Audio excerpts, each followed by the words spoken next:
Hi, I'm Kirby Allison, and we love to help the well-dressed take care of their wardrobes. Today I'm here with Jr Rendenbach, the fourth generation of the Jr Rendenbach tanning family. We're in Trier, Germany, a small little town on the border of Luxembourg, a beautiful German countryside, actually the oldest town in Germany, and home to his beautiful family's tannery that's been here for almost 150 years. So thank you so much for joining us, Hans. And we just finished the tour of the tannery and had an opportunity to see, the absolutely magnificent tanning process, that you go through to create that, really unique oak bark tanned leather outsoles that, your family's been doing for almost 150 years now. Yes, Kirby, again, thanks a lot for coming, and it's a great honor for me that you are here to visit the tannery. And yes, it's true, in 3 years we celebrate our 150th birthday. And it's a long history. And my great-grandfather, he was a shipperman on the Mosel. And he stopped it, nobody knows today why, but he wants to start as a tanner. And he started exactly on the same place we stay today, here in the Kartäuser Street. And if you go a little bit further, you come to the Tanner Street. And at this time, 1871, more and more tanneries start here in Trier. And we can say that around 1900, we have had maximum around 32 tanneries here in Trier. Trier was a very small tannery town, and we are the last survival now. And my great-grandfather started only to produce shoe repair. Leather, sole leather for shoe repair. This leather, no shoe repairer in the world would use today because it was very hard, very firm, like wood. That was normal at this time, but 1871, this was typical. So the great-grandfather started here, and with a lot of other people, always with the oak bark tannage. And my grandfather, the second generation, does the same, in the same way. And when he died, my father took over the company, and my father changed a little bit the things. He starts with the orthopedic section. That means the first time in the history, he starts with shoulders. Before we only tanned bands, now we had bands and shoulders. The orthopedic section was very interesting for us because they need a lot of shoulders. And another point in this generation was, for me, typical, the decision to say, we stay with the oak bark tannage and we don't do what all the other ones are doing. We don't go into a fast tannage. And I have to say, Kirby, it was very, very important for the history, because this was a survival for the tannery, because a lot of other tanners, they laughed about him and they said, okay, what you have is not a tannery, you have a museum. And all the other ones which laughed about him, now, in our days, they are gone. So it was the right decision at the right moment, and so I'm very happy that we have done the same in the future. So back whenever your great-grandfather started Jr Rendenbach, back in 1871, was everyone in this area doing, vegetable tanning with oak bark? Was that kind of the traditional method? This was typical for the tanners in Trier because of our area, because of our region. We had a lot of barks. And so it was very easy to get the oak bark into the tannery, and all the tanneries start in the same way. Yes. And then after a certain time, and it was the generation of my father, they start to think to change the way of tannage, because they decided we want to produce higher quantities to a lower price in a shorter time. And now the question was, how can you do it? And it was, after a certain time, very easy to find the solution. The scientists in the tanning process, they developed it, and they said, okay, you can accelerate the process if you use movement, if you use chemicals, and if you use heat. And this they started to do, and now, after a certain time, we find processes, fast tannage process, and today you can produce a vegetable tanned band in 2 weeks, not a problem. And so I guess a lot of the outsoles that you see on the market these days, are those lower quality kind of fast tanned, items. And you juxtapose that, against JR, which, is still being tanned today with the same vegetable oak bark tanned method, that's been used for 150 years. How do you really approach the market and kind of position yourselves? It is, we changed a little bit the method. That means when we see a possibility using a modern machine or translate it a little bit in the year 2000, we do it because we don't want to stay only in the past. But the main point is we don't change production steps which are very important in point of view of the quality. So we remain with the old traditional methods, and this is very important for us because when we change our level of quality, we have no chance in the future because only this niche is possible for us to survive.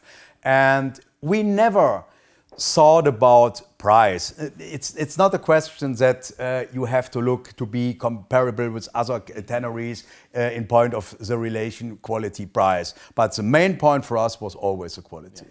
And I guess in the beginning of that transition process between the slow tanning, the oak bark kind of traditional method, to accelerating that with these kind of modernizations, it wasn't until after that process that a lot of the characteristics of that oak bark tanning process really became better known and what they offer the leather, right? I mean, now JR is so well known because it is an extremely durable, yet flexible, long-lasting, natural leather material.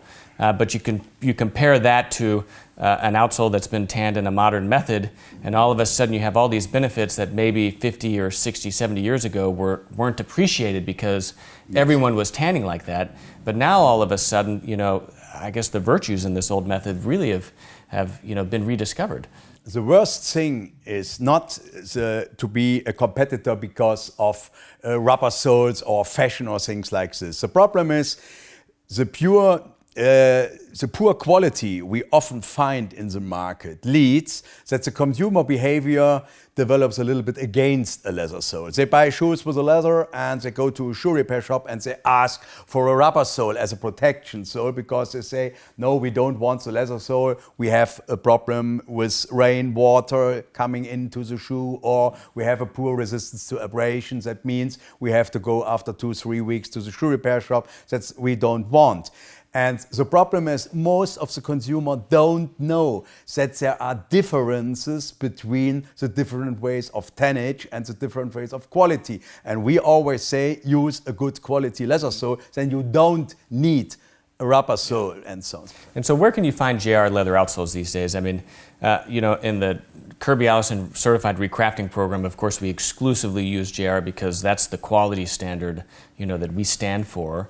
But aside from that, you can find it in shoe repair shops, upon request, and then there are some shoe manufacturers that also, are committed to using JR in their new production. Shoe repair is still a very important part of our business, and quality is, in my opinion, born in the shoe repair area because the shoe repairers used a very high quality to repair shoes in the past. And later on, we start with the shoe manufacturers. Now it's very interesting for us because when a consumer buys a very good pair of shoes and then he went to the shoe repair, he asks for the JR again. That's good for us. But we can say, and this is not only in Germany or only in Europe, we can say worldwide that the good shoe repair shops, the best of them, they often or most often use the JR. And this is very important for us. And this is very good for the consumer because you have to ask where is a very good shoe repair shop where I can bring my shoes. And even if you have to pay perhaps some dollar more for the shoe repair, it doesn't matter, in my opinion, when you have a completely different resistance to abrasion, a water resistance, you have a better feeling in your shoe for the feet, and it lasts much longer in the form stability. So at the end of the day, you have only winners. Yeah. I mean, I've always enjoyed the idea of being able to take a pair of shoes to a cobbler and actually improve the quality. Yes. Right? I mean, to upgrade the quality of the outsole, And if you're going to the trouble to buy Goodyear welted shoes, and you're going to the trouble to make sure that you nourish them properly with severe shoe polish, and to keep them conditioned, and you're going to the trouble to take them in to be resoled so that you can continue to wear them, why not take the little bit of extra effort, go seek out that cobbler that has the JR, send them to the Hanger Project for our recrafting program, and actually enhance the level and the quality of the shoe beyond the way it was originally received by the factory. Yes, exactly. And in my opinion, this is the future. Not only for us, we have to stay with our quality, but I'm 100% sure the future of the shoe repair is only quality.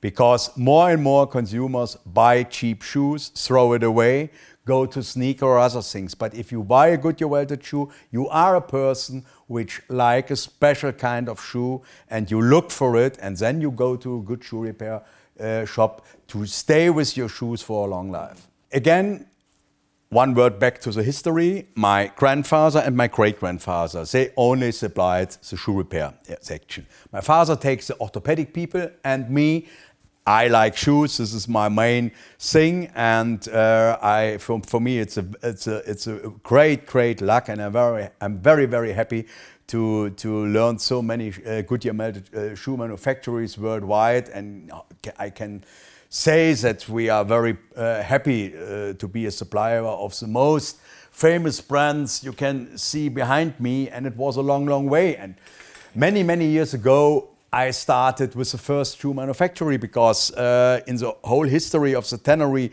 we don't supply shoe manufacturers, we only supply the shoe repairers and the orthopedic people. And then came the idea, let us go to the shoe manufacturers. And I started with the first company, and it was a big success. And I went in another country, I started with the second one, I went in another country, third one. And so one day the two-step flow communication starts and helps me, and I went to other countries. And so again, we are very happy to say that the most well-known companies, meanwhile worldwide, they use the JR. Not for the whole production. Some of them, they use it for the whole production. Other ones only for the best product lines, or for special lines like Cordovan shoes or something like this. But it works very well. And Allen Edmonds, the iconic American brand, exclusively uses JR leather outsoles for all their Cordovan, which are widely considered, the highest quality Allen Edmonds shoes to come out of their factory. Yes, and so we are very happy to say that the very famous Cordovan leather from Horween came together with the JR from Germany. So and we stamp the JR, and we stamp the Horween, and we stamp the Allen Edmonds, and so that's a very good feeling for us. Yes. And now, after we supply shoe manufacturers in a certain time, after a certain time, they ask not only for fold soles, because they said, okay, when we have a fold sole under the shoe, we want to have the same color with our rubber leather combi heel. We want to have the same colors than we have on the sole, and we want to have the same quality in point of fiber structure in the heel than we have on the sole. And that was the start that we produced combi heels, and so we have now the same color, and we are able to brand the leather again, so we have a nice view, and you have the same quality, and this is, in my opinion, the perfect shoe repair. And then for some, like with Edward Green, you actually supply them all the stacks for the heel. Yes. And they use it for every layer of the heel. After we produced the top lift, the next demand was, can you produce the block? And we started to produce the blocks for the different customers. And the last step was, and that was the end of the story, that they said, okay, if you produce the fold sole, if you produce the top lift, and now also the block, put it together and make us the bottom of a shoe. And that we are doing now, and we have a lot of customers which ask for this. Well, congratulations. I mean, it's great to to really come here and visit the tannery and kind of see everything that goes in, and especially your passion towards really maintaining, what is, without you guys would be a totally lost art of oak bark tanning. So thank you so much. Oh, thank you, Kirby. Thanks a lot. Thank you.